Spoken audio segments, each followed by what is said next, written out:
First, they took Jesus to Annas, who was the father-in-law of Caiaphas, the high priest that year.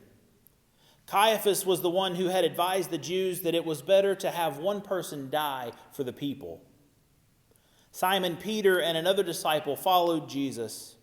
Since that disciple was known to the high priest, he went with Jesus into the courtyard of the high priest, but Peter was standing outside at the gate. So the other disciple, who was known to the high priest, went out, spoke to the woman who guarded the gate, and brought Peter in. The woman said to Peter, "You are not also one of this man's disciples, are you?" Peter said, "I am not." Now the slaves and the police had made a charcoal fire because it was cold, and they were standing around it and warming themselves. Peter also was standing with them and warming himself.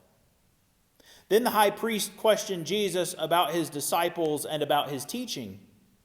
Jesus answered, "I have spoken openly to the world.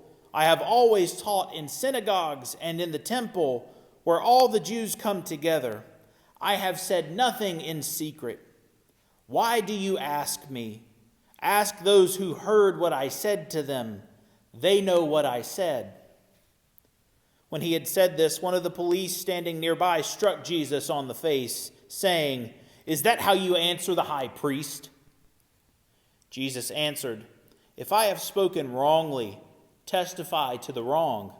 But if I have spoken rightly, why do you strike me?" Then Annas sent him bound to Caiaphas, the high priest. Now Simon Peter was standing and warming himself. They asked him, "You are not also one of his disciples, are you?" He denied it and said, "I am not." One of the slaves of the high priest, a relative of the man whose ear Peter had cut off, asked, "Did I not see you in the garden with him?" Again Peter denied it, and at that moment the cock crowed.